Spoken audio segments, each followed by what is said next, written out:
मित्रों, धर्म ग्रंथों के अनुसार एक बार महर्षि दुर्वासा के श्राप के कारण स्वर्ग श्रीहीन हो गया। तब सभी देवता भगवान विष्णु के पास गए। भगवान विष्णु ने उन्हें असुरों के साथ मिलकर समुद्र मंथन करने का उपाय बताया और ये भी बताया कि समुद्र मंथन से अमृत निकलेगा, जिसे ग्रहण कर तुम अमर हो जाओगे और स्वर्ग फिर से श्रीयुक्त हो जाएगी।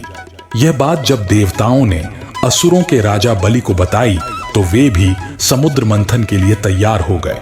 वासुकी नाग की नेति बनाई गई और मंदराचल पर्वत की सहायता से समुद्र को मथा गया। समुद्र मंथन से उच्चैश्रवा घोड़ा, ऐरावत हाथी, लक्ष्मी, भगवान धन्वंतरि सहित 14 रत्न निकले। मित्रों, हमने समुद्र मंथन की कथा कई बार सुनी है और वीडियो के माध्यम से देखा है। मित्रों, आइए आज पुनः इस कथा को एक बार सुनते और देखते हैं, पर एक अलग नजरिए से। पर वीडियो शुरू करने से पहले आपसे निवेदन है कि यदि आपको वीडियो पसंद आए तो लाइक, शेयर और सब्सक्राइब जरूर कीजिएगा। मित्रों, समुद्र मंथन को अगर लाइफ मैनेजमेंट के नजरिए से देखा जाए तो हम पाएंगे कि सीधे सीधे किसी को अमृत यानी परमात्मा नहीं मिलता। उसके लिए पहले मन को विकारों को दूर करना पड़ता है और अपनी इंद्रियों पर नियंत्रण करना पड़ता है। समुद्र मंथन में 14वें नंबर पर अमृत निकला था। इस 14 अंक का अर्थ है ये है 5 कामेंद्रियां, 5 ज्ञानेंद्रियां तथा अन्य 4 हैं मन, बुद्धि, चित्त और अहंकार। इन सभी पर नियंत्रण करने के बाद ही परमात्मा की प्राप्ति होती है। समुद्र मंथन में से सबसे पहले जो निकला वो कालकूट विष था, जिसे भगवान शिव ने ग्रहण कर लिया। इसका तात्पर्य है कि अमृत परमात्मा हर इंसान के मन में स्थित है। अगर हमें अमृत की इच्छा है तो सबसे पहले हमें अपने मन को मथना पड़ेगा। जब हम अपने मन को मथेंगे तो सबसे पहले बुरे विचार ही बाहर निकलेंगे। यही बुरे विचार विष है। हमें इन बुरे विचारों को परमात्मा को समर्पित कर देना चाहिए और इनसे मुक्त हो जाना चाहिए। समुद्र मंथन में दूसरे क्रम में निकली कामधेनु। वह अग्निहोत्र यज्ञ की सामग्री उत्पन्न करने वाली थी, इसलिए ब्रह्मवादी ऋषियों ने उसे ग्रहण कर लिया। कामधेनु प्रतीक है मन की निर्मलता की, क्योंकि विष निकल जाने के बाद मन निर्मल हो जाता है।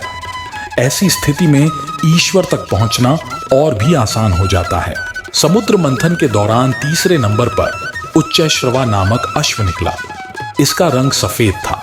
इसे असुरों के राजा बलि ने अपने पास रख लिया। लाइफ मैनेजमेंट की दृष्टि से देखें तो उच्चैश्रवा घोड़ा मन की गति का प्रतीक है। इस सृष्टि में मन की गति ही सबसे अधिक मानी गई है। यदि आपको अमृत परमात्मा चाहिए तो अपने मन की गति पर विराम लगाना होगा, तभी परमात्मा से मिलन संभव है। समुद्र मंथन में चौथे नंबर पर ऐरावत हाथी निकला। उसके 4 बड़े बड़े दांत थे। उनकी चमक कैलाश पर्वत से भी अधिक थी।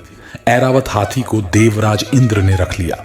ऐरावत हाथी प्रतीक है बुद्धि का और उसके 4 दांत प्रतीक हैं लोभ, मोह, वासना और क्रोध का। चमकदार, शुद्ध व निर्मल बुद्धि से ही हमें इन विकारों पर काबू रख सकते हैं। समुद्र मंथन में 5वें क्रम पर निकली कौस्तुभ मणि, जिसे भगवान विष्णु ने अपने हृदय पर धारण कर लिया। कौस्तुभ मणि प्रतीक है भक्ति का। जब आपके मन से सारे विकार निकल जाएंगे तब भक्ति ही शेष रह जाएगी। आपकी यही भक्ति ही भगवान ग्रहण करते हैं। समुद्र मंथन में 6ठे क्रम में निकला इच्छाएं पूरी करने वाला कल्प वृक्ष। इसे देवताओं ने स्वर्ग में स्थापित कर दिया। कल्प वृक्ष प्रतीक है आपकी इच्छाओं का। कल्प वृक्ष से जुड़ा लाइफ मैनेजमेंट सूत्र है कि अगर आप अमृत परमात्मा प्राप्ति के लिए प्रयास कर रहे हैं तो अपनी सभी इच्छाओं का त्याग कर दें। यदि मन में इच्छाएं होंगी तो परमात्मा की प्राप्ति संभव नहीं है। इसके बाद समुद्र मंथन के 7वें क्रम में रंभा नामक अप्सरा निकली। वह अति सुंदर वस्त्र व आभूषण धारण किए हुए थी। उसकी चाल मन को लुभाने वाली थी। ये भी देवताओं के पास चली गई। अप्सरा प्रतीक है मन में छिपी वासना का।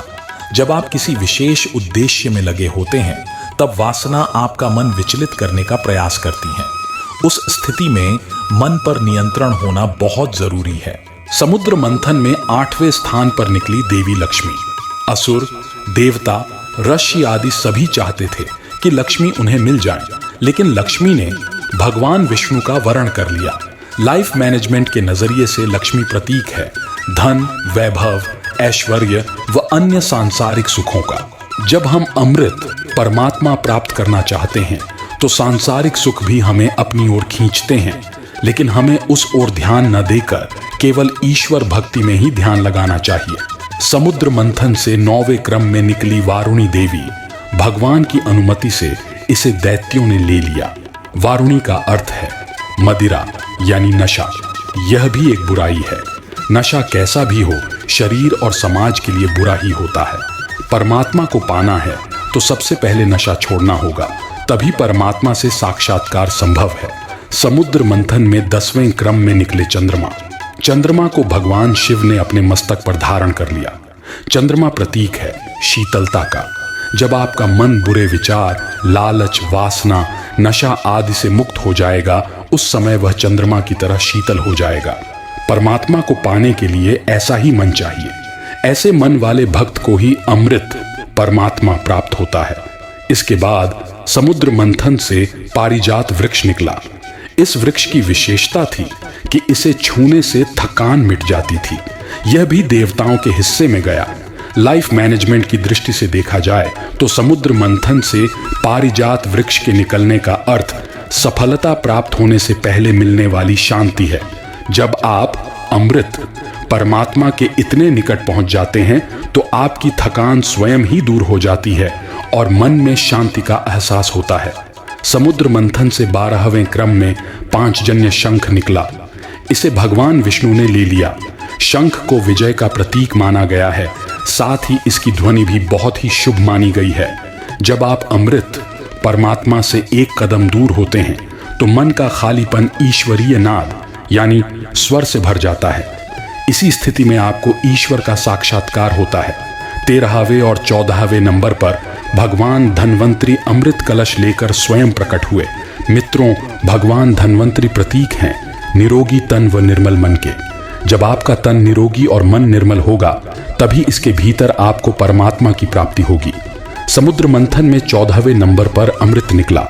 इस 14 अंक का अर्थ है 5 कामेंद्रियां, 5 जननेंद्रियां तथा अन्य 4 हैं मन, बुद्धि, चित्त और अहंकार। इन सभी पर नियंत्रण करने के बाद में ही आपको अमृत या परमात्मा प्राप्त होते हैं। मित्रों, समुद्र मंथन का यह प्रसंग हमें सिखलाता है कि ईश्वर प्राप्ति संभव है, पर मार्ग बहुत ही कठिन है। परमात्मा रूपी अमृत का पान करने के लिए हमें सर्वप्रथम अपने समस्त विकारों को दूर करना होगा, तभी परमात्मा रूपी अमृत का रसपान करने का सौभाग्य हमें प्राप्त होगा। मित्रों, वीडियो के बारे में अपना राय अवश्य रखें कि वीडियो आपको कैसा लगा।